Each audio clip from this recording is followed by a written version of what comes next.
Dilhapa.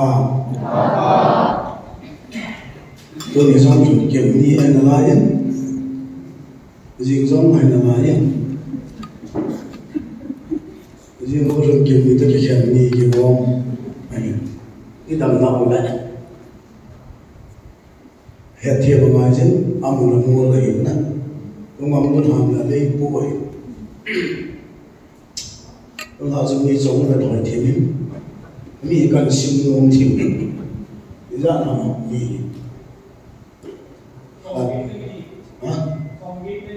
xong cái lên đi nó xem tạ rồi mà mình xem phản á mà giàu này không xong cái lên đi xong cái lên thùng đi nghe là nó xem phản cái là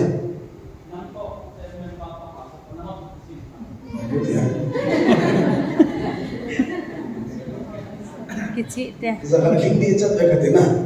Ano mo to ang may namtimin. Di ba amin ang mumchechen. To ano may lasa so. Ano kaya no ho hi simdi nila.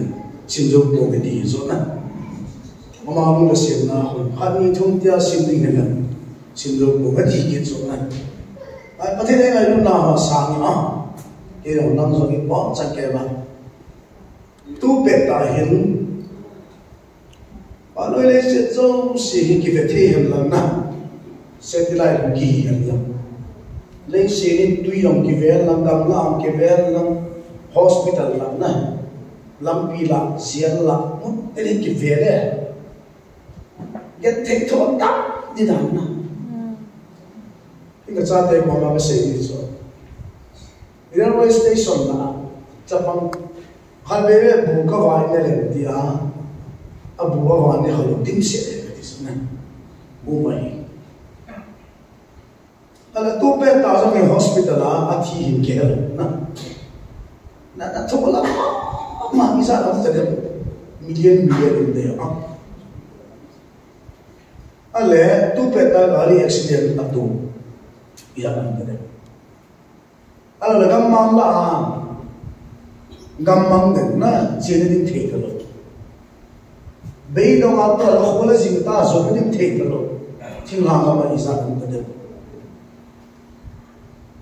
alo hospital là chỉ số lượng in một năm đâu một về sự toa ra cái điểm mi isa nè là sao nè lâu gì à kil mà hiểu mà nè đình nè lâu mà kil làm sao toa lúc đình là kil nè đình là một bài nè rồi nè chỉ sao được và thiên thu ngay nó mà ngay vẫn thở và thiên là lùng han là lùng sa abil mong ta đi ra bằng được nè và thiên nan tông mà tông thế rồi kiêng bộ đi ra bằng được cái này các cô bên và thiên nan tông là thì kia là sủng đi kia rồi đi ra bằng được không hỏi là chúng ta na tông lên dia cái gì cũng sẽ una ba lo que es cái gì sa no ma lo ho ka cái hi ka ki pa mo lan lại na ping tha po po lan na mo lan lại tại con cái sim po po de em ti san de cái sim po no ma ato ho pa ni rai vang pa no viau te ka de na nunga meri la sa ko no kan tin ko mas tai to ha kalau le kapal izahi ke yo cha na kalau le kapal te zi te iza ke wa cha ka ta ke ho ji highway lang dele manipula de na sa da district na ka mu pi la ka na ha ko kalau ai ta ma Biên thang giống mà concept của lại chỉ là hepa kia ama nói pa ama chắc là cái gì bởi là pa là các bạn mình na kalau là các bạn kia sang pazo kia sang pati naman sa taking zo isa di chi ta na Sajiba jala ministry kana bolin kahai tan dun. Patin se ko chijin. Sajiba jala kamai khara na mucho. Jala ko li ping na pamin na. Se boy James ki. Ele se khata na. Kita se. Elvis ikivok lai ke sangin nang na chon se zo na. Nang jala na khapon. Ke tu jela kau ni, nang pula na orang pula na ping thai, ke jela so na ping thai ba apa tu tu boleh tu. Abi thama jela semua tu lah. Alah Bible te kana Paul ho tu. Paul ping thang ni orang nu dia ni orang amit jadi. Pakai kau ni. Yesus na ho pita tu. Semua ni ada Paul si Yesus kan nanti. Ada tu, fahana amit ahwa, amit cakap. Nah, konon aku pakai link ini lalu kita tahu mana pasti bisa. Oh, kan ayu nama ada link sini. Jika tu ada khasi, orang mina halu, jika aku di tatasi dah itu cuma. Mina halu huwa muanga get tak, ayu kisah. Zon bom ni kan ada. Zon nak buat sesuatu yang tidak ada.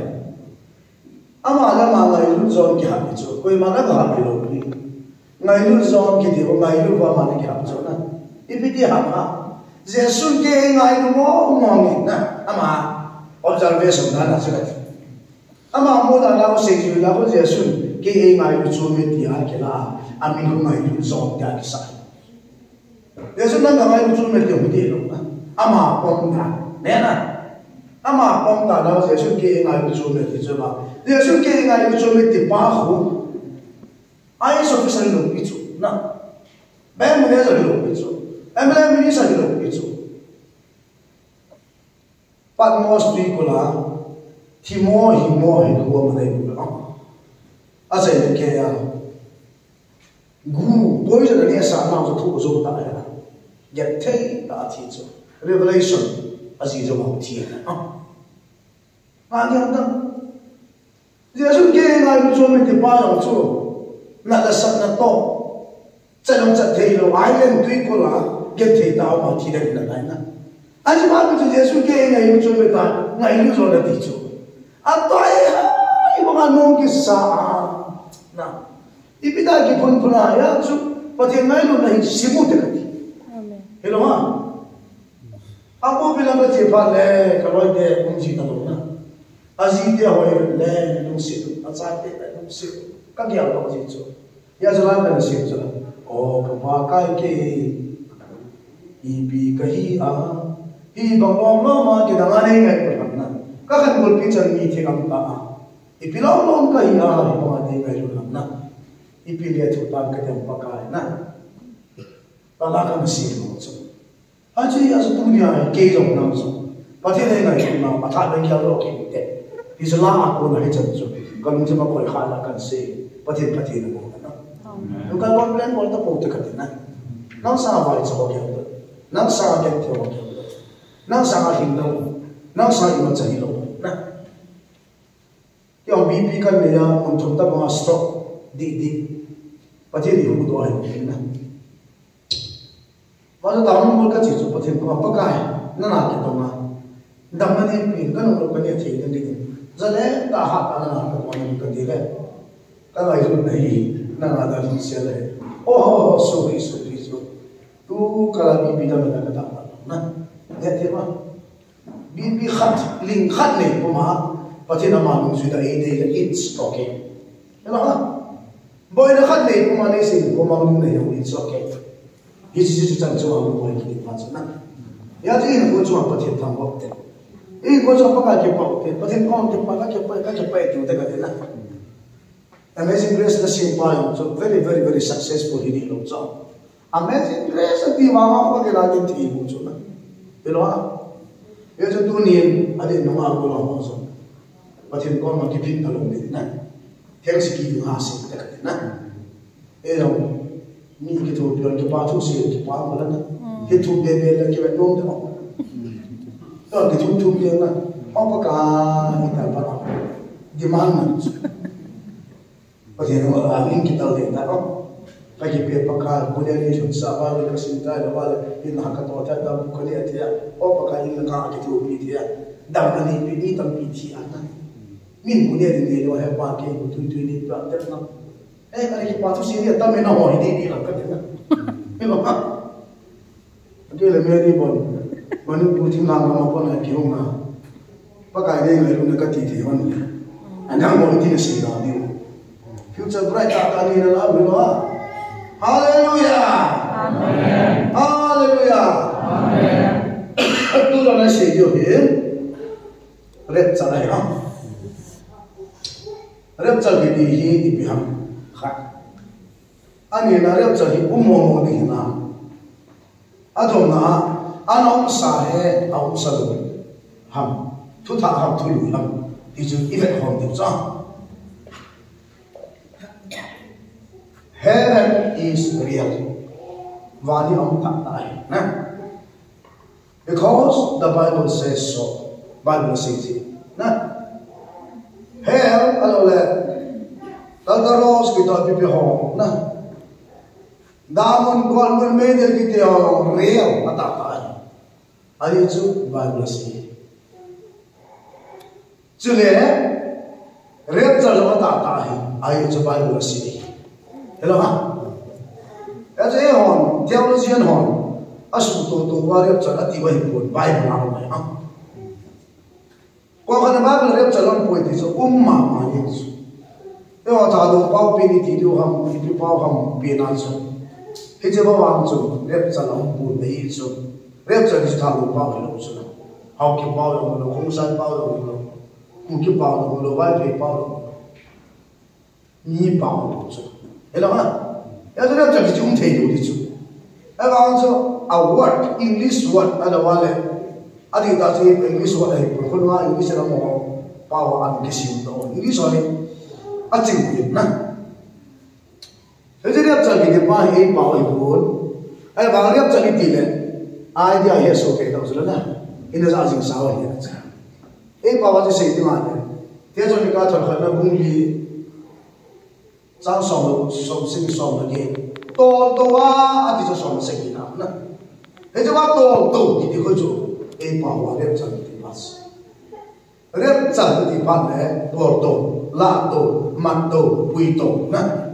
English a chon call up snatch up. E biam power ki bol te khadim mi pa cha he lo ka pum sa to. To su lo to pe lo to na.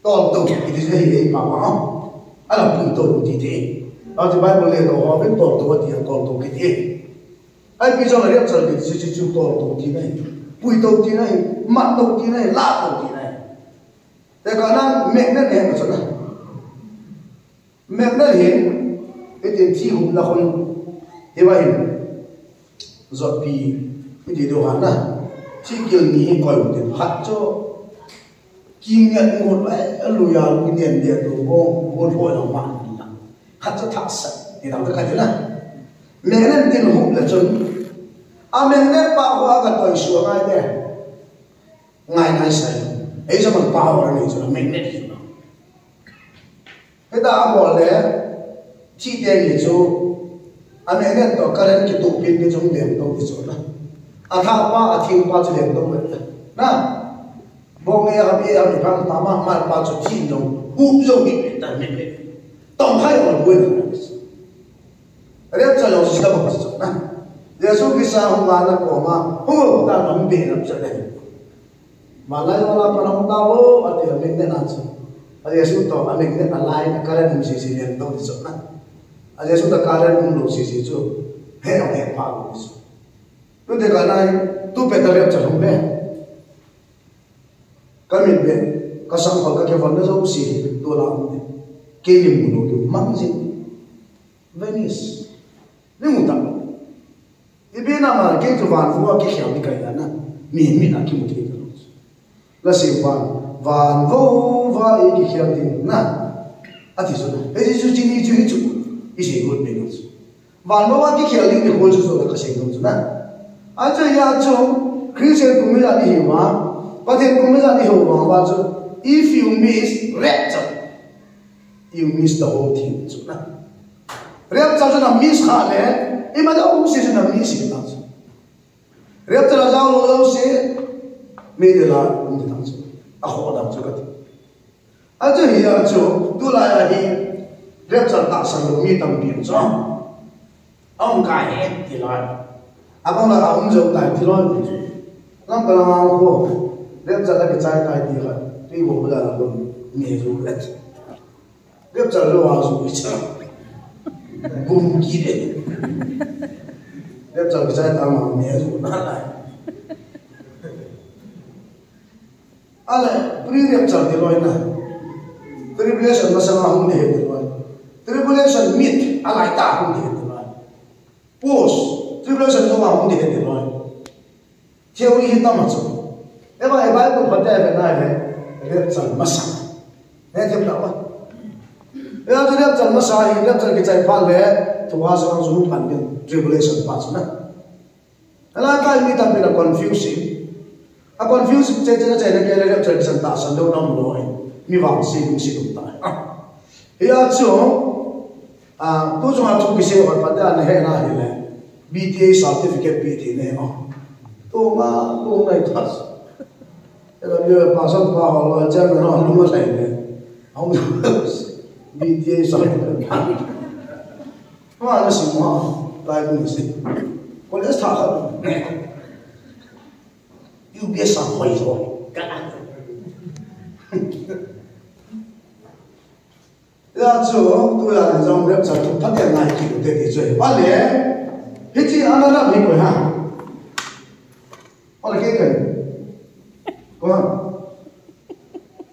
là đâu từ ở đâu cái gì đó là nào, có rất nhiều không có gì, mau họ nó sẽ có gì ha, cái hiện nó đó người tăng lên, nếu thật là sự mà sang nó, gì đó lo bao nhiêu bốn tiền khẩn xin được đi. Rapture se ne ma hi dispensation he na ai tu jwa dispensation ka se man lo de de la na outline ko ka se ko dispensation e ki pan kham pha le se ki se ti la pat na le se ki se ti la pat a medium chan la le he ju dispensation ki chao kham ji dan pa kham se kya kyo kham khat kham ni kham to kham ni kham na kham bu tu ya kham kum na ai lu kham grace period ala wala charles kham ho bu kham na charles period le tu he je charles period ke chai chai le aum din rep char lo aum din chi bi tribulation zo le a kham se ki na second coming chi pya jesu christ sa le se na khat be hu chu na be he ma mu chu na he je first coming cha ani na hong ki tin chu second coming ki dis e khana Israel la rep char chu bi na second coming ki de lo ha ahum lo di se na e ho so ile tu tho di u chu e the ma e cho yi ya chu second coming ki de lo na a bong lo rep char ko second coming e de lo na second coming do rep char confusion am ja chu ani khole aum din dan le athilo events ke bang lo chu rapture ni din dan chu Bible say that number 1 pakai ama ta o ti chana o ai ko du number 2 pathen su kon kin to number 3 vanti pipi o kin to hum ta bo tian ko aju pha le asa zo si asa te lo si in le ka ba ni ko si le to tu ta chi hi je rapture chi na sigan ka min chu je su hum kum le min chu rapture la ka ho si dong kum khom din ina right hong kum ya cho Bible nó mà sống tu liền nó khô ngài thảo tiêu cho ngài nó chơi được đâu em chơi tu được chứ chỉ cái cầm này nó không confuse con khăn nó mà sống tu liền có cả gì à em chơi gì nè thảo tiêu chơi được không thằng ông này cái sự chỉ thì nó chứ biblical thì thì nó chứ context chung chung này chứ nè ya cho cái cầm mình chỗ cái khăn Israel na rep chal chu baloi pumpi ne thima ke bang rep chal chu general mi lo si chiar coming chu Israel ya Bible thing na se ja chu Israel de la pathi ki ka lo chu ho da ya ta si de ma mi na ma lu ga si do ta si ku si ban ku ji ni ku si ban ku ji yo de ko isim chu hoi lang sa ka mi ma la mi no bui asim ha to Bible lim silai ha mai pha le i mu su ni amo ki kha pathen le na Israel de ki ka ne ko lo hello ha abula ko de Israel ki ka a chai le lo ki le chu in the beginning to amen chan ho ko na Israel de mu chu i wa di ko la ha cross Calvary cross pa ka mi yo si de ti pa hi ji wa ya ho ni ka la ha ma na ya在飞机部里扎进的，路线在哪？大山八方，我有我们个提出。飞机部里扎进后，那么六样可以拿到六十。这里这个就是你在给，对吧？还得去做。路线嘛，那要给他。但我们大山做的些事情的，我估计啊，我要到我那里来呀，没没，啊，帮我别的，你懂吗？啊，给你啥铁路的？啊，现在。Dispensation number 1 trong trận là gì cũng cần có sự innocent e bảo amol chỉ hiểu chỉ là phải bây giờ có bảo là gì bây giờ có bảo là phải chỉ là asi là phải cao cái sự bị lo đấy thế mà bây giờ không gì không bây giờ gọi là ha abo chính cái là starting thì đang chú adam này không sẽ là phá hệ thống không phải adam này hết cho BC sang kia bắt sang thôn lên rồi thôn lên xong thôn kia cả hết cho phát sinh chú sao bùi nè hiện vangin thiên lâu pi ta hỏi là sự phát hiện mình hiểm địa hình siêu ta in the beginning God created nè tu là Bible sinh thu cả sẽ kì hay mua ra cái gì nè nó khác cái sự đó là hạt đầu con cái con là mà cố sẽ thôi thì bây giờ như thế tôi lấy điều gì vậy ông nói chuyện vậy à chạy theo ba số này là này mà những cái bị điên cái đấy ông nói ra Bible xin đi xin nông này theo na April hạt số January February March April within 4 months Bible thu về cái bút thu về cái sự trái này aski pang ya bagino kapina par Bible khabi ko kasim chai ana na sabi ana bhai na Bible to me sim chai na mora chi ni Bible more ma ko kati pai ko he lu julo to me sim chai ya Bible more um lo he lu ala sim man ka nam chi chu na ala to la Facebook ga na to ko sim Bible ni ra sim ne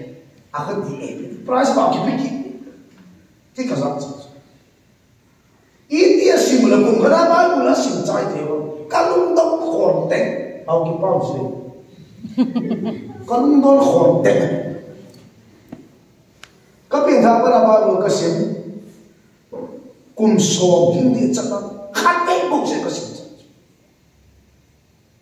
in the beginning what is beginning creation beginning before this Ibrahim before that April Ibrahim tapa dictionary topic me commentary in the beginning may have the name study ka kapons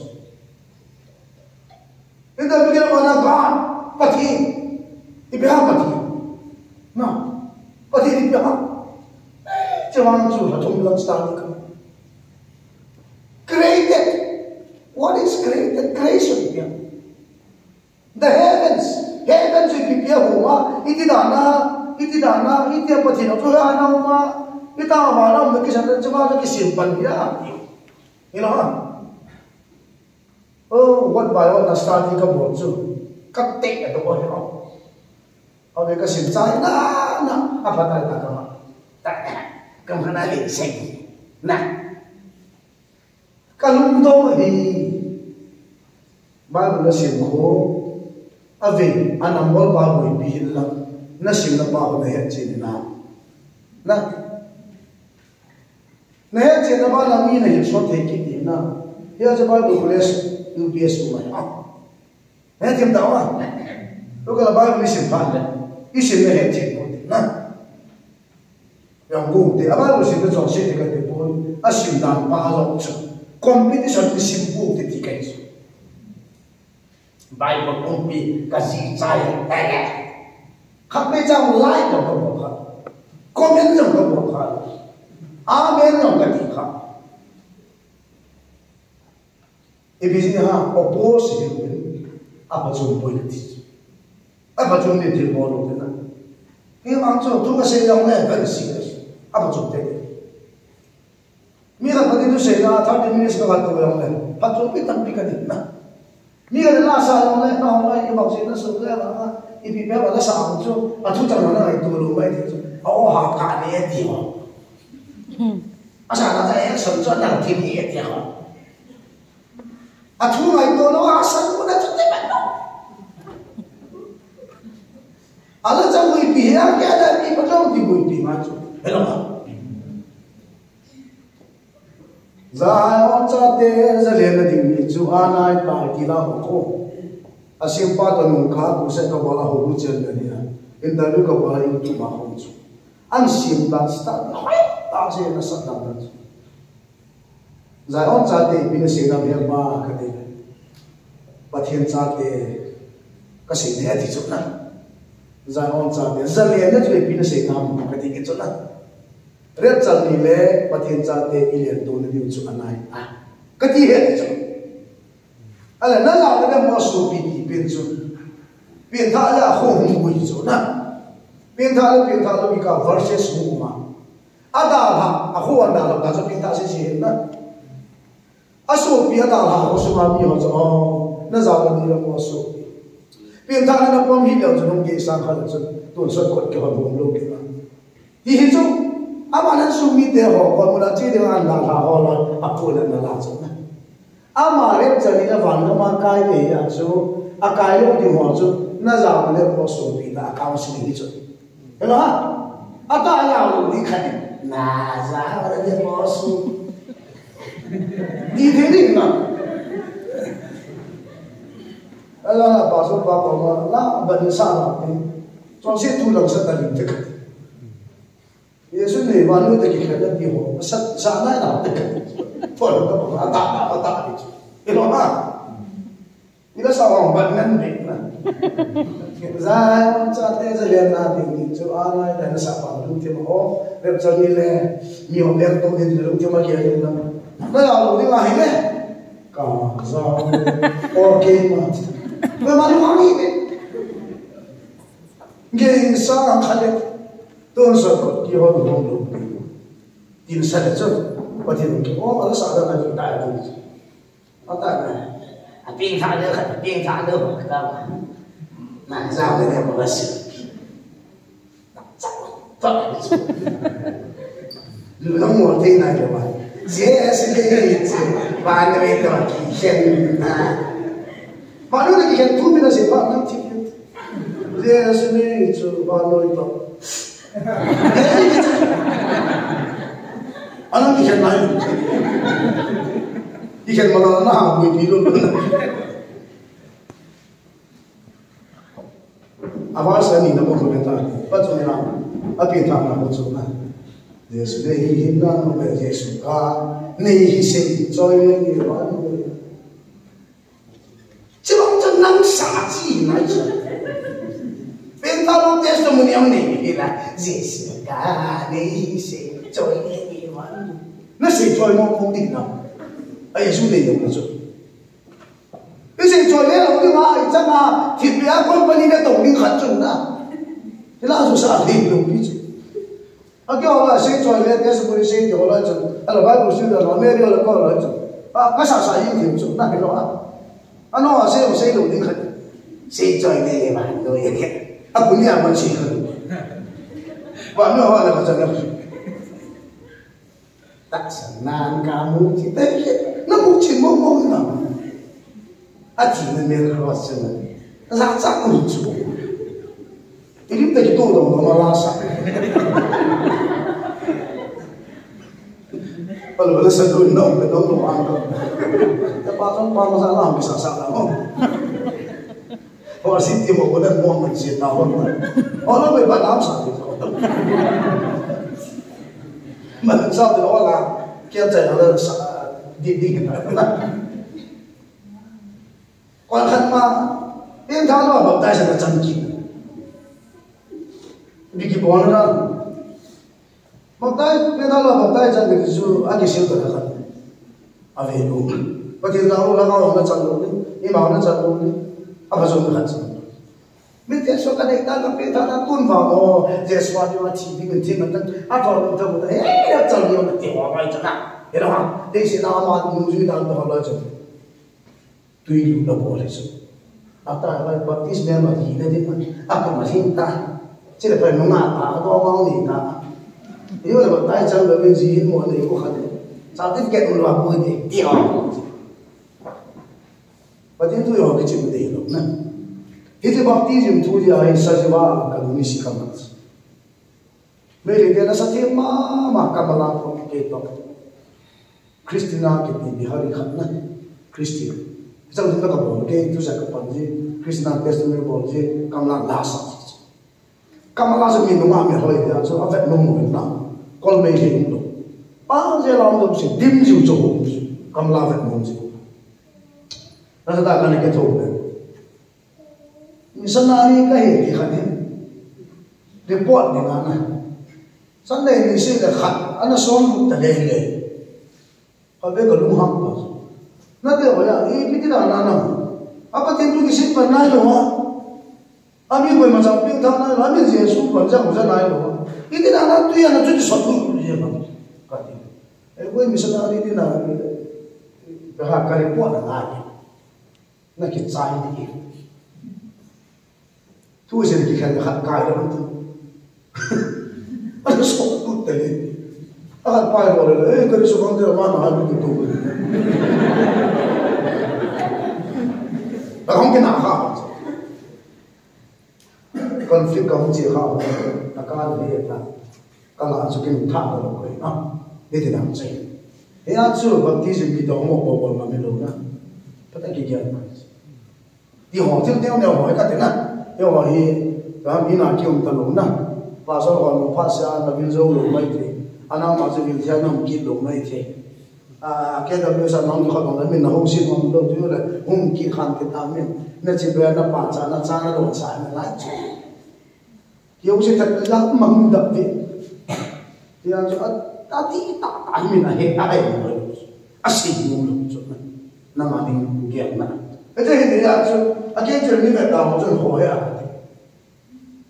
cái này tôi nói không hiểu nó mình không ăn được cái bánh cái problem luôn bây giờ mọi người suy nghĩ cái gì đâu suy nghĩ cái gì đâu nhiều quá nó không siêu tại hiện cực thế mà nó sẽ lấy cái suy nghĩ cái gì là không là cái buổi nó không khăn không kia nó không khăn không cái không mình khăn nó sẽ tùy ý khăn không có tại nó cái gì ăn bánh đồ ăn cái mà cái gì production này nó làm cái gì gì không innocent sila bahaya na khana ani na conscience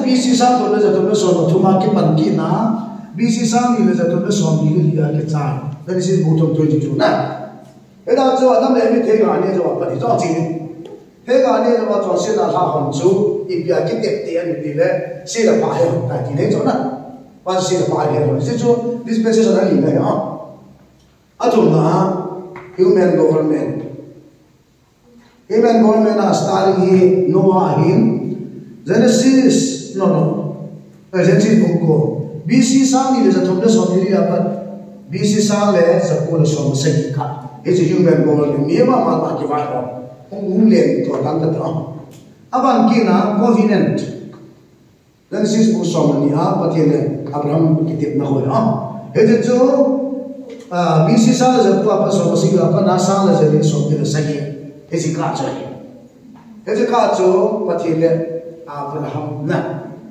Abraham cái tiếp bắt đầu bắt thiên là cái tiếp lệ Aminam cái kia là Abraham cái sụp nè thì mà ul khopia no ta ông bắt thiên ra là liên thì tụi mình ăn na ama liên thì mà atu sa akham nghe ho Israel ho bắt thiên của chúng ta là bắt thiên ta mà chúng ta ấy chứ chạy ha ấy chứ cho confident bắt thiên to cái tiếp là cái gì ama na lo bắt thiên một sự của mà Genesis của sông Exodus của sông của họ đã bị cái introduction của Exodus đôitia của bị tạ lại bé thế mà bây giờ vì gì sang là giờ mua lẻ nó sang là giờ đi sống cái sẽ cái phần nào Calvary cross AD 33 cầm anh hình cái nó là 32 tiếng nè nó là 30 tiếng exact cái bằng luôn em tin xin ra doctrine họ đi để không vì sự thao thì là hình cái ajas mi là chỉ phá mà không nè cái gì kiểu cái đó cái họ là hết phụ phá họ là gì thao là chuyện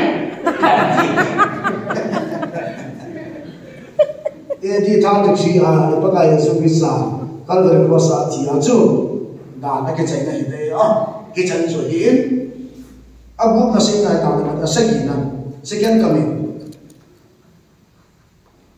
second coming itu apa sih pasal dah group này grace atau church jadi di tahun itu sih kita pernah itu kita cari orang salah kita cari so ngayon nak ham Ibada ngayon na pathirin ngayon na sagawa ko isa na hobu kham ipidia hobu Jesus hobu ko na upon this rock I will build my church our capital ama kisinan ko khane Peter is Peter it's not Peter zila chale hi ama hobu founder de lo de ekhano alam ka de lo amin ka pan mo na kalau kai pu ka founder pu de de lo itu je de biao ne grace spirit church spirit hiji tu phai hiji de ke chai de rep chale re ti de ham ka he lo na le rep chale ti ke lo koi ma he lo de su no sing lo na ba ju de fola asai da se o rep chale lo pi chao rep chale sa ha lo ne second coming sign se ya ni da Bible confuse ka ha se ya cha ka se he ai bila grace church spirit party it's a part to come this is so ne te ba ala iba in ti ka 7 years tribulation amen ngai nu na kham hi rep chala ke chai na ke pandit ha chu suna ha sa ke thina thu ka se so na e ke pandit hin he jwa chai na ke Israel ka ba lu me se ke do din azwa ta lo dio jesu kum ha ka lu to wa achaya kum sang den dam Millennium Kingdom he jwa hum po dia Millennium Kingdom ke chai chu one throne judgment ke ho achai na pe he ke chai ne cha ai be this message sa ya ke ho mai ti chu rep chai he thi do ha cha background ka la se Israel te to hum che pe he jwa he ho hum sa iya to ik chai ke to ra ngayon na kamayin sa sa palit sa report to no mutong tao no na paano kita ay dia Israel to para continue ki ya tema aji mo sa ba hindi cho hin tu sa se tu cho rep sa hi cha cha kan outline na khat ihe lo le ti thu a cho ise hi ale tu na se ti rep sa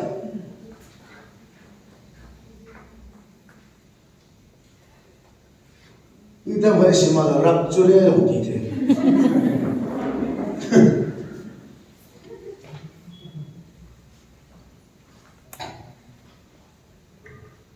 cái nó ngay cái lá sài gỗ làm cái tiếng cái lúc chân chân cái gì đi mà ngày nông rồi nghe chi là cái sai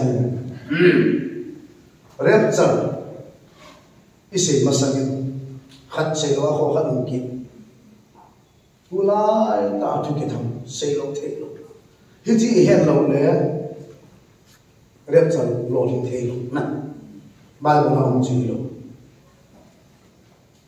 Second World War ki chaya chum vanule sana peace and harmony samale lungmon na ke pana bitna so am the ke dinga vanule mi ching ho hen thil khat na sim chu na he ja sim chu mini pi ha one world order sa he ja one world order mo pu dinga chu asu pu li ga chu lo ngan siwa secret society na ta sa lo tu sa lo phal le lu tu ma ta bo la de la ka sei ko pe ala he one world order a chu point number 1 a chu pi one world leader so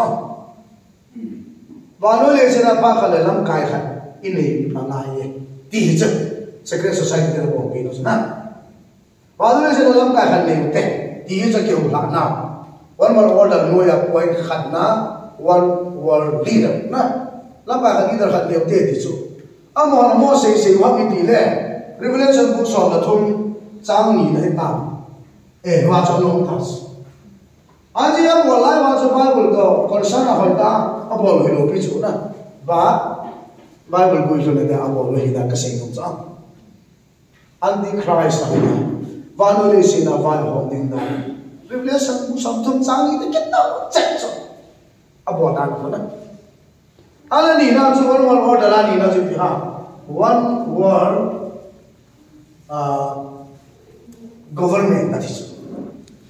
तो India BJP government नाम ना चकत अमेरिका ए गमलो सिमी ना महामान लीडर ने so case ना ए वामा छु इपियम दिदा वन वर्ल्ड ऑर्डर कोई सुनी ले वालोले से ना ही वाई हो कि वाई हो ना खत बुकुम दे दी चाम हे जाऊ छु रिवलेशन बुम तुम ना मा चाम सही ना तो कितो चकी बाइबल ने के हिलो बाइबल तो कितो चथे बोलो Abana one world religion. Bano le sina sabukan buhum dhel tu jang. One world order la cha. He jang jo revelation bu so lo tum jang ki tu chak ki. Mi yo se antichrist ho. Antichrist ma sama bo khum so ke. Koi ma antichrist ma sama pe no lo ni. Min sa bu khat lo ju ni ti Bible la um ki. Ba da to second world war ho pe ma sam pe. Yo ma second world war la pe koi ma sam lo jo. A he ho lo pe. History is up to us. Na, a sort down to cut. Cuma a sort down till na ball park. So Bible student ho lo pujo ho. Pastor ho lo pujo. Christian ho lo pujo. Ema Bible na kita ucap Bible hi very relevant. Bible sana le khabu khamzo si ta kita uthi Bible da lo le khabu da mo ko. Pati thama ta. Ada ho Bible na chat. Tiada kita baca Bible dalam cakap slow people boy, seperti kata orang. Ada orang religion biar miso, proses asal kan asal tu na. Soda pada saya cuma gasu thelo, tu pun macam sukses. Abu Dhabi kita, United Arab Emirates sah na. Sah Christian representative macam Pope Francis na, abang Zodate na, lampai. Abang Muslim de lam gai agala khoma me jin ha Abrahamic family de cho Abraham so de chila atiwa to ba jin la khom chana agala khoma so ko da bia jin sa wa ai no cho one world religion center cho agim nei da na ba le sina sa wa num de amu ru no le ma apan na mi pu ho ju Christian ho ma ki chu nam se ko ka ti Kahit 2022 semua, cium sesuatu itu, enak orang boleh tidak tinjau tu kumana. November semua wangi, enak orang dia lagi muat. Ale, kita aku nak kasih nonjo, kita tu revelation, bukan soal tu, sang soal lagi, soal lama, soal lama, soal lagi, soal lagi, sudah betlek. Apa orang suka? Sang kita, sang ku, sang soal lagi, apa orang suka? Giang tak, magulang suke. Acai na, one world order in acai na asing kita ha alina tu. One world currency kita kita ha kicoto na pa hona. masa buang puluh buang kita tahu ini yang mau makan semua tu lah bang rupiah suka naik wadah India te rupees Amerika te dollar UK te pound nah Israel te shekel lagi sudah sudah itu ke banglo lah orang tahu kita kira orang orang ini tu currency ya ini wal lahir kan aja jium tak suka tu nah sudah itu sanggup ai pilih baru saya sudah itu sanggup bang cahaya pound sampai ni, one world order tu, aku kepun tinggal atuk dan, kerja currency tu hari sumsi lusi kita ini tadi ni tu, kerja laga sebab hari biasa pun sama tu, 16, 17, 18, 19 macam wana, jadi pun sama lagu tiba tu wana pun tak tu, kita cakap tak tu, nah, ni pun 2021 May last month tu, India government in Parliament ke hoda ni ya. Modi himself ding do atusi. India te corona ibu ina ba ke chai ding le. One world order also member hi yu bitai. Is parliament to pass on chana. Ya je me ching mi thi mala na to ai. India te ba member ki tan te. Ti sa ki atan. Manoli se chuno na ta ta. Member hi so ke yu. Manoli se na government office. Ila pa ni ko. Ada pa ki no da. Filum da. Satan le antichrist na to na agul na ding apan la chu satan mama e pol ami mo mama hi da na apan la ho lo se bible ang ki to cha cha hi da le se na thil ki se lo se bible ang thil ki se lo se correlated he da chi tung tung na ke bang to le cha la me ti ro hu che ki he ti ma agul lo di bible ang ki se lo se khat cha afial lo ni Ia tu, hidup pati kita sambil pati taman tahan. Haleluya. Amen. Itu adalah sebenarnya. Ada dua reptak, saya tahu. Reptak itu ipat cah, tu paling sebelah ni. Di sini saya sudah pernah tu paling dalam. Tu paling cici. Anytime reptak sendiri tu. Ani ko ani dah dapat tu mana ya. Dia semua ni orang asing ya. Ya tu. Ini baca aku henti loh, saya acu. Betul 44 lah tu. Pasal ini nombor, ada sah. 37 aja nuan ni kalau ada bagi ni, tiga tu. Nuan aku masih aku atau saya sehuih nak jangan dam dah apa. Aku sudah sih cinta banget tu na. Tu ni tapi tak lalu sih. Lep jangan dah ham na. Apa yang tak sih me bola tol tu ayu dia. Pasti tak pernah. Amen. Haleluya. Amen. Doa nak melodi pahit sakit pun nak sana. Atau beri itu. Itu jadi nama dia ho, kesuti ho. Hiji pakai dia tu, na usah. Rep car kita tol la to, buito koda state sakani. Hiji pai bola muni muntuma ki Kimuai tak tahu. Jadi orang sing beri dia berkasih orang itu tak. Rep jadi orang sing sangat tahu. Orang sing. Tak yang ni apa orang nak itu. Rep jadi libe ni semua tahu. Kucepat dah. Aja lagi aku belum masih terlalu. Apa nak tahu hurungi. Itu. Lihat macam mana? The first answer, number 1, la to puito. Enoch ahinga bandam kai bihe so kya na. Ahinga bandam kalbi keloa kaliloi. Aloa le na tike na ki khot hiloi. Ala to apuito ahito ano. Hichi suriap charkiti. Lihat ya. Itu yang Genesis bunga ca suami dari na. Enoch ahingai canga cula ngare cala untuk akimui. Ngale Bible na ke kamu sesi. Ale Enoch tu ha. Enoch capa tu betu sela. Ini semua dapat suatu apa? Ale betu sela capa tu koi. Lemek capa tu koi Noah.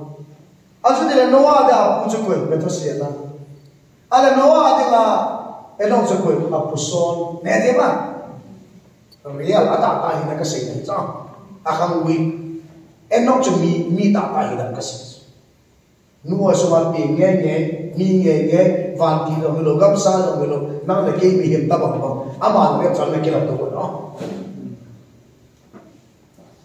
enong ke de pai pathin ging ni pathin kho sa mi pathin tu le ra lung lu mi ai lo pathin khan na koi mi pathin za bol mi chule pathin angai nei nang ka sa yo wa ki se chule adong ma pa angai nei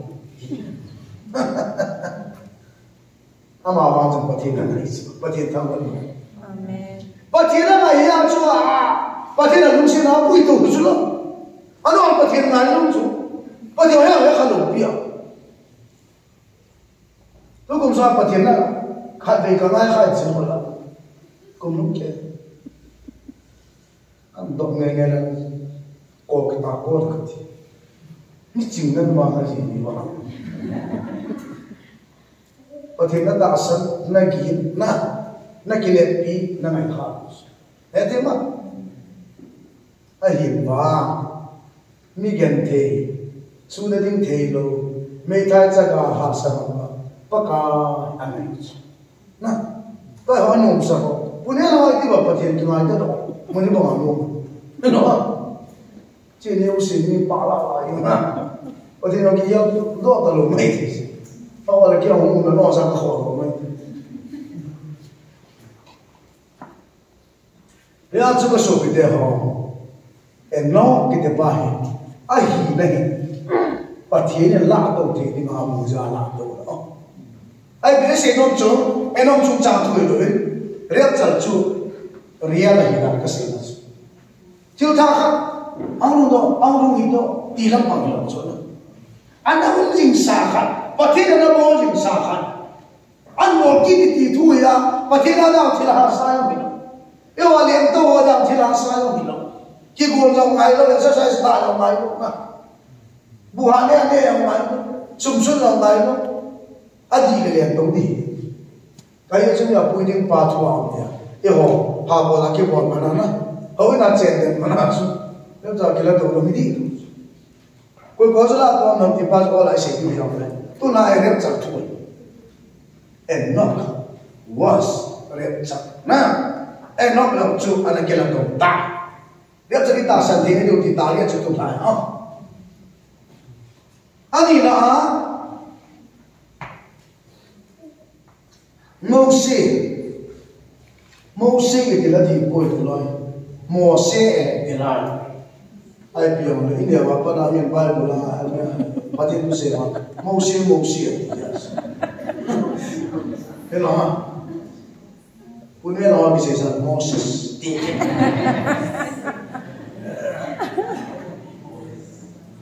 Apa lah mau satu.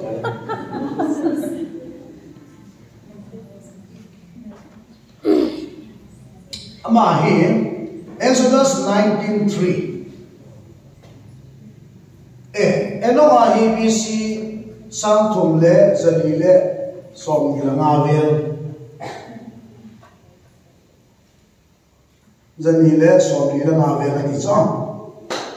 Enoch akila to hi BC sang thum le zalile som gilangavel ati exact koi ma ki hasil man lo ani na Moses pin hele BC ma sang la zo la ve la hi ti cho hi a ching ti wa ko la kila do son e ji Exodus bu so la ko chang thoma lo ma ki mo otia entia Hebrew bung ki chang na za ma ki mo ai ni chila mo se yo ka se no pin chu Deuteronomy 34:6 and 7 la chen se Deuteronomy bung so thum la li chang ko la chang se ki bi se ya Moses ki te ba hi pathin mo a phai chang phana apu to la ti chang he wa jan pathin Moses chu a hin na ala na Moses kana na mu lo pi la na le Moses kana na ma de kan ni an pu ba ma hung lo apu ho lo hung mai ibi ya lu ha mo phai chama thi ta le Moses a thi di Bible na confirm ko je pha la Israel mi tian na confirm na a thi je confirm e au khai ai na ke dan na so mi da ni a thi le a thi di confirm sa lo ke mu so na Moses a lo ke mu lo confirm ya je Deuteronomy chapter 4 6 7 a je pi se a thi na hi wangin tu ni ge na along le a tha ki mu ko ti cha hejla hi controversial mi tam pi kini la hi akini na so en sa kan pi ni o che na Moses hi he do han so khanna a thi mo mo ngai ti sa Bible a confirm ani na confirm ki chu along long ki mo lo mo a pha cha ma sa chule a ha jong ki mo iti million kan Israel dia long ka dia long mo man thi do na le ala iti million ka ya a han dia kum lo ti yo chu ti li ti lo chu Israel ka ma ji mi hem zo she sa na ni su ke cha ha nei lo Jesu to mo se ko na Jesu ha na nei lo Joseph ari Matia in ama ha na na ba ji ki wi ti chu ne ti ma mo se do ha na nei he je pa te ti ko ni chu ale zul ko abu ma cha on cho lo hi se na zul bung ko ji pi thu ki se ta mo se alom chu ati sa alom hi cha mi pe ni mo lo wa mo se lo chu Lucifer isi se pa na Satan le pa kai pa thi ki chu cha na le ke se lo zul bung ko cha a ki chu e ati chu ba Porque na chake, alo Satan na chake ke se ki lo. Na. Ai wa ma chai le ke Matthew mo so na se ki chang tho ma cha. I pi ki mo. Mo se wa na tu ki mo ta cha. Matthew mo so na se ki da ke ya chang tho. Na. He wa ji pi ti se ya. Yesu Christa him a se ju wa him mo khana pi cho. Mo chu khana na.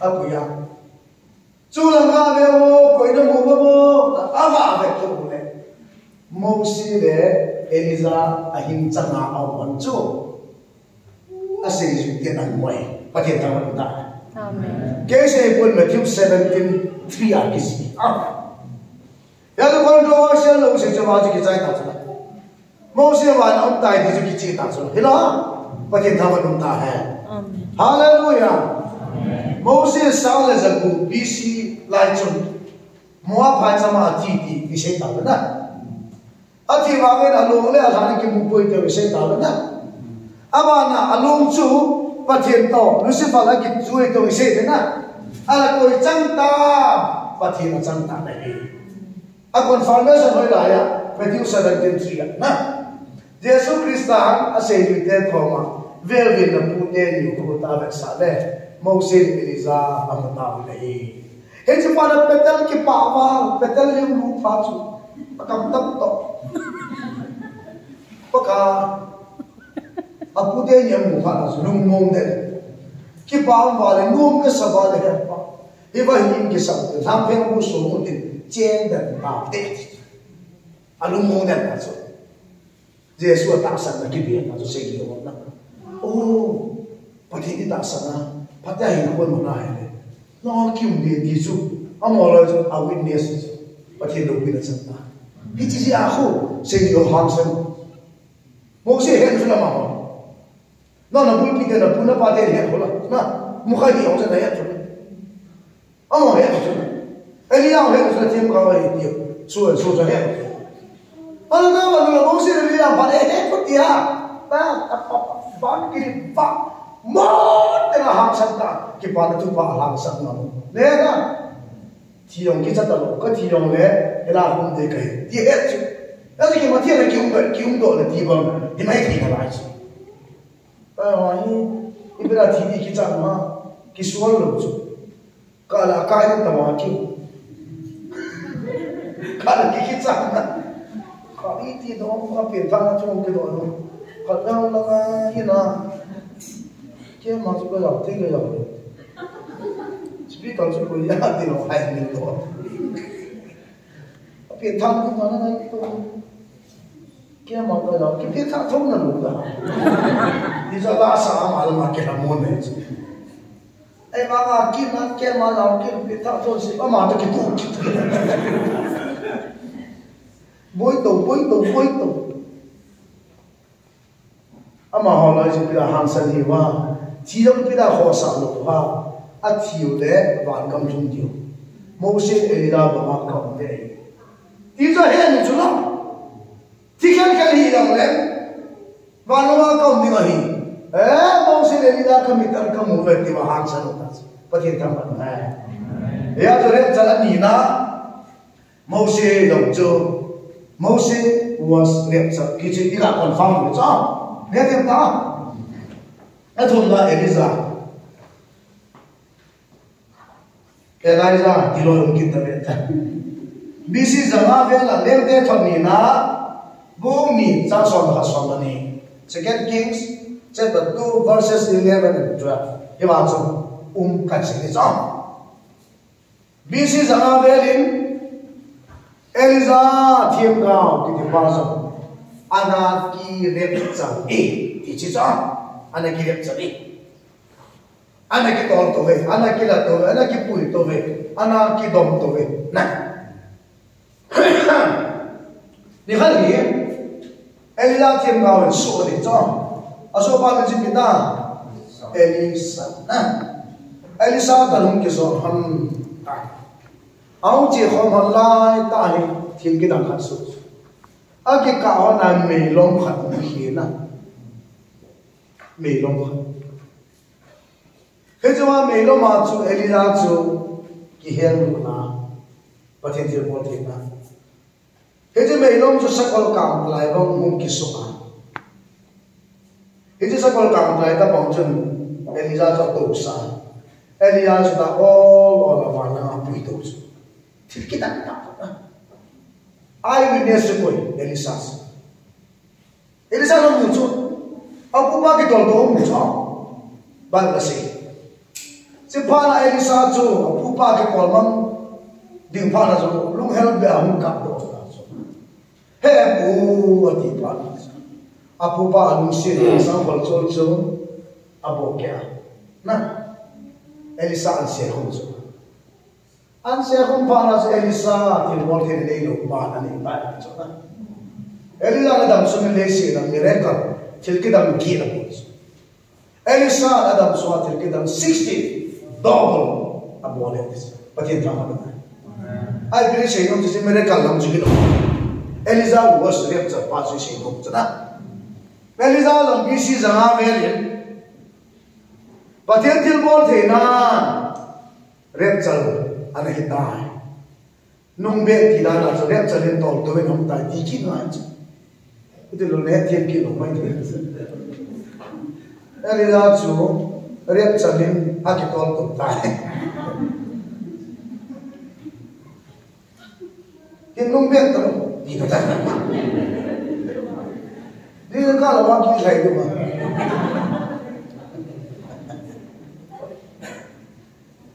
Ede chen Elisa na chu BC zanga velin la to in om ti hai aba kina rep chali nahi BC no AD 33 Luke 24 51 Nazareth Jesus was lecturer Ipaka Jesus ki sa sa na kila to ana ki puito wala ko na temple the na puito cho athin athon do tai lese na hin kho mangin pat som khan ase ju de da ke loi kho ni khan ni ase ju de hi pat the abus mi da ma ma la to om bi lam hello mai the Jesus wa ma he hi ai jama pathi na hi ama the bol the na ki puito ya Hezia Jesus Christ na khurazain ase ju de hi pat the abus na blessing prayer Pati abu pet ta cho again long ki khana o la hinto ba Jesus ki sa ki hinto su ta ha fe Say you are telling them now. Life is a moment. You want Bible not till so to sim that I hear what now. Say you are the Jesus with all the life for a moment. Then two life on the Jesus will give away there.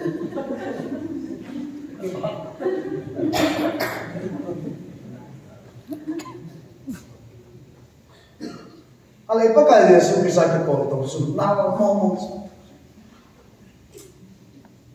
Missouri no Arkansas agak kafe so film kan na film itu dalam TV tak apa screen aku live mul ni mul kan ada kita na mi Allah lang kita Soviet dan kom kan ini pero sila lang ho pipi ho na ulit kalvari lang ho pipi ho mul ki pa ki ve jo mul khana pa ye cha thil bolo hi kedam mo kafa yesu sa pina pa na tu sim ko ki ve to wa chai na pina ka ka si no jo anal dam so thing puang ta ta na ya na yesu krista alien to so bible na tu ki se yo si ase yu te so ma ko na ma ki ho ko ai bang bang thok chu ma a ko na ma he na cha bol lai ta chu wa la ga ta ki tol do chu thing thung chung lang kya ho lem do chu hi chu le mi he ma yin na me china ho lo chu na a le do ba chu mi he bi bo chu na ai bi chu yong le ba sina bo lo ba ma chu ba la the ki si ho lo si i mi tai mo chu pham ki ta san le pham ma chu ma chu no le so hoi chi ha lo chu ba thi ka thang ba a ale lecture yi rung do ta hala. The first lecture Enoch, second lecture Moses, third lecture Elijah, achai na je Jesu. Tai ho pa na. Nang le kia ni. He je cho ba bula mondang da jong le. Mi khan. Thesol ni ka cha khat na. Bung li so the sing so the hin symbol mi khan. No more best no te. Thessalonica khatna First Thessalonians chapter 4 verses 16 to 18 e pa symbol. Sinde no na. No. Simply more. 4. Yeah, 16 to 18. First Thessalonica chapter 4 verse 16 to 18.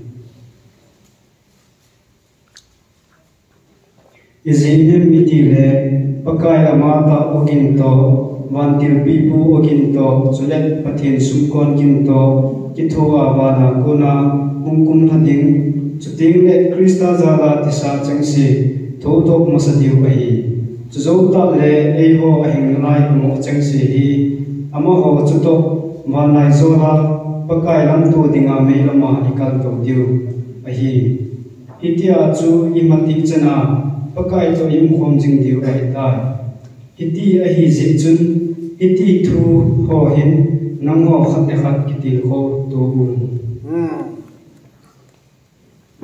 Ila so ke to chuna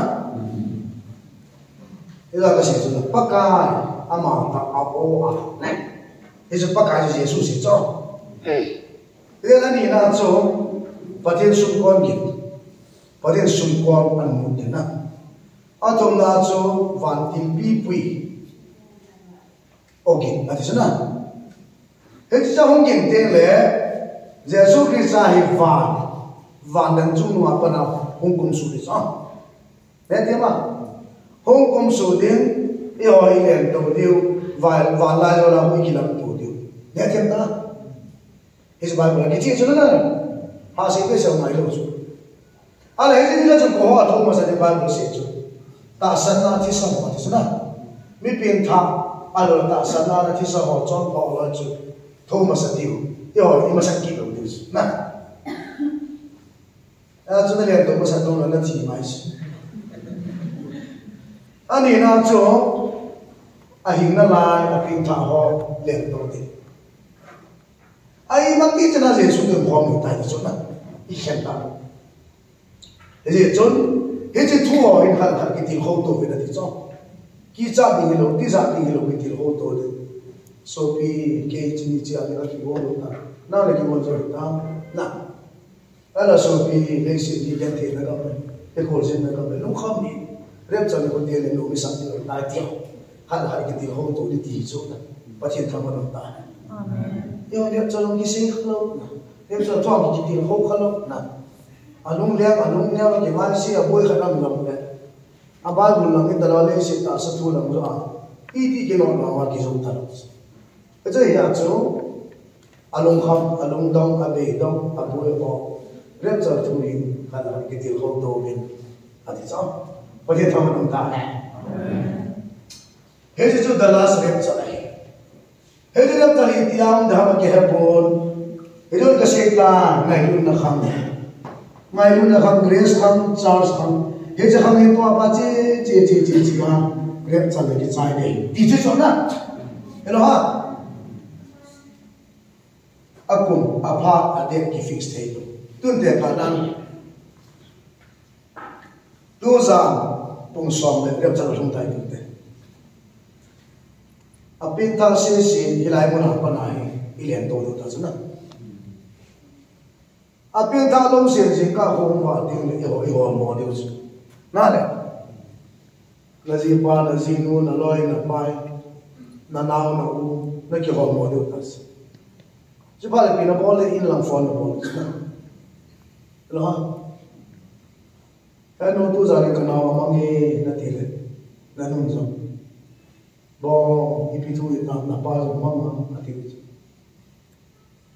mi mang chuna pilot is our big town zone America deri dekho pilot big town ma Christian na pilot ho le nahi ni khan dia cho assistant commander pa za lang cho veo ata chu ka ma thon le tu pe ta cho Bangalore cho ma le na za thum wal le chu in mo lo cho yo le na khat le long pi me ka pilot ho cho tek ka na so apin thang ma ile information lo cho pa da ha ta cho na ale le na cho cross ni la ti ta ma la jo la na to kham mi da chi ni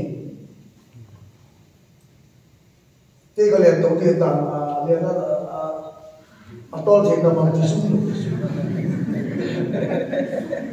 ama no le to lo me lo fi usa le to ni ba na kilanga pa ta kha na ta kha El Cross, New Sa El Cross. But no, I'm not going to let you know. One at a time, I told you, I may not get them. They're not to my knowledge and to my head. Oh, no, so much on a pass. Me is a El Cross. Len is a boy of gate. Ale, Metropolitan Law, it's a city law. Eh, hai me ho to piu sa so na pa ri ta pa no piu chu ala ga ri ko lo bang chu ye pi tham pe ri chu na driver ha pi tham chu information lo wa len ne driver chu a ke hi to la so na pu lo si lo ne anu nga ha ha ho ka accident pa na accident na ku ne na Bangalore la am na so sa ni da la ni Christian pa iya extend on the level mane pulang nasi to sam pulang ni gari ras zam lai mana gari za accident lai mana accident ni ta nimsa aji zam to abana kau pia mi ra namange na kai tel man te hila namange sapol mai na hila namange na niulam le hila namange hau ki be hila namange to mi bela hila namange na for example, tu ibu kalau yang payah mono masatu masuk gila, kozo sepaya nana, mihra nama ketisu, mimang tu coba nak setan, serious pun, hello ha, tu jangan kenal setan mana, Bible ta sẽ kêu mi tam bi bùi à trong ta sẽ thì chỉ như chỗ đấy trang số ta không hiểu chỗ nào trang số mà trang gọi con tiền nhiều hạt cái nào là thì chỗ nào một cái ví dụ kia nào là con ăn con tiền nhiều hạt cái nào là thì chỗ thế chỗ còn cần cái cháu mà hết đủ con đủ tiền thì đủ con mà đủ để chân nó biến thao hoàn lục này cái đó là tôi thì nghĩ cũng nụ bật đèn gì nè à lấy chứ global cái nào là chỉ muốn khana giảm muốn khana xuống cái hiệp bảo vệ xã hội nè sao cái khoa mà thì khu xuống phát là tổ phát là sẽ sao ý mua thì có giảm à thôi nè thế cái này America tại xuống không kịp bằng gì cả nung dan pancu tak nak, itu adalah zaman di pantas lah nak. Jadi kalau dia cakap mereka kalau sudah itu adalah zaman ini, Euro mazan itu adalah West Jelang ini, sudah ini tihi tu, itu adalah mana sudah ini tihi, itu pada sih, bukan ya tema. Aja ya tu kan kita ho, red sal ni tu dek kalau zaman luan, sudah luan lazim kan luan le, kigunda telu tu loh. Nang Bangalore ko na liyan to din na. Nanuna pa na unalaw, ilapa mo liyan to. Hindi na kipa mo sa. Nang tigyan na kila, din ilangan si nanuna pa din na. Napalo, nanuna dahil na ako. Nanuna nga hindi napasa pa. Ni siya nanuna holo ng mutalo din. Repsal nihin ang bolwan, kikyan na niso. Na, kikyan ngolngai kikyan ni insum kikyan ni imuno mo kimutalo kikyan ni amina lung kham lung don kipat ni heti rap salnia na lung kham na lung don tabang hi na pinya para pa ayo chu thilong si chen si chu wan tu chia lam kai chen na imeu si chen le si tu ki ba ho na chen na su lo so man thei ta lo di le hai ta ang body un ta lo su na na ven na lang zo si nei mun ma sang to na ung kha le chan ki chai do wa tv upside down kia ki khet internet jong na man nom de da ko so ko lo ba ho ala ba na rep chan ni chu ka na ma na ni hu di mi zo se du kham ni dum a solution he na ipita Kingai kisah kimunum ho, bulan awal tu pa ho, agilong sir ho, kisah nani ho itu deh. Hiya cu akama amawa desi na minim sete. Khususnya nak asangnya tunin wanang ngai nak kami pati thawan. Amen. Khususnya nak apa akal itu terus. Dia tema. Khususnya nanu napa nanu nawa nak kah apa contoh itu. Nak kanu mungkin kah. Phát nó hay sự hết cho hiện hết đẹp chân ni chú hết đi ăn chú cái trái này bố đẹp chân cái trái ăn chú hết đi chú cái bay kia này bố thì lúc cái khiam bé nó ra khá lâu nó hết khá lâu nó ta sống lâu nó experience khá lâu Antichrist bài hồng nam như thế lúc xuyên nam như thế là lúc đó nó sẽ thiệt khá lâu nó chỉ nó chỉ thiệt khá lâu Nene itu mana yang kita, na bolo kita lalu free hand untuk lalu, ikan na control kita ini, na nunggu leh na lalu kita lalu. Ada dunia, kita ini dia lalu na, ini kita mau yang mana bisa ngomong kan, khusus dia lalu deh ya jangan semestinya, among aja lalu jadi asal nanti saya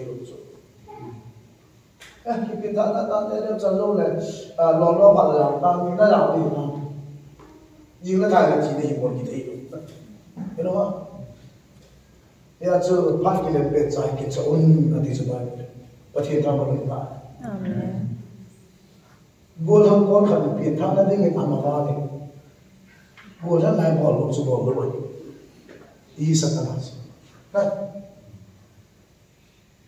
ai de le ki ma pin tha le bol tha na ai a che na na pin tha tho tho de ma pin tha pai le ha sim tho tho lo ni ma sim to la pai na tông tho tho de mi ha lai na ko do pai